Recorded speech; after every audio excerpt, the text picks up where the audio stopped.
The US is once again sanctioning people from the ICC who are trying to punish Netanyahu and the Israeli government. This is what the United States does to defend the Israeli government and their crimes against Palestinians by sanctioning people and going after the ICC or the ICJ.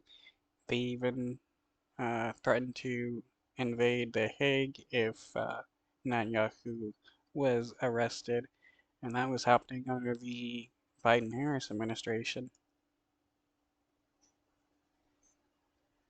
The International Criminal Court, once again the target of the Trump administration.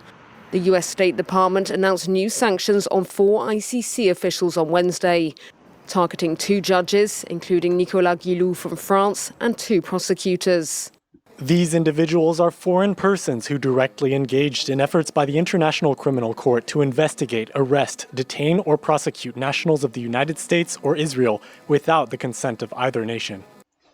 Any nation that has signed with the ICC and ICJ to prosecute war criminals have the right to arrest and detain people that are considered war criminals by the ICC. The fact that the United States thinks that they themselves and Israel are exempt from this is wild, because if you go to a person's nation, if you go to a different nation, you're subjected to their laws. So if they support the ICC, you can get arrested, and there's nothing the United States or Israel can do about that. As a result of the sanctions, any assets that ICC officials hold in US jurisdictions are frozen. The move was That's just an excuse for the Trump administration to steal the assets of another person. welcomed by Israeli Prime Minister Benjamin Netanyahu and was immediately denounced by the ICC as a flagrant attack against the independence of an impartial judicial institution. Condemnation echoed by the United Nations. We're very concerned about the decisions taken to further hit ICC officials with sanctions. Judicial independence is a basic principle that must be respected.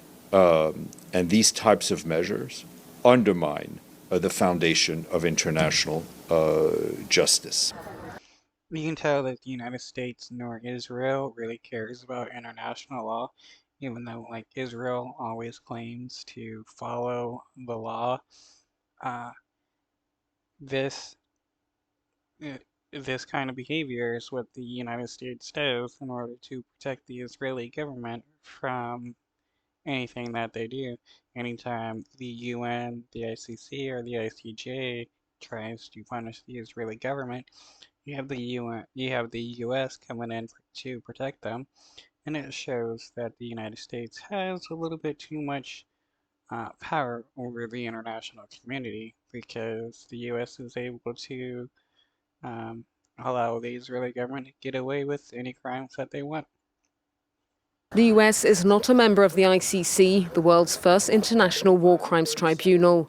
The sanctions are the latest in a series of actions by the Trump administration against a Hague-based court. Washington has already imposed penalties against the ICC's former chief prosecutor and 4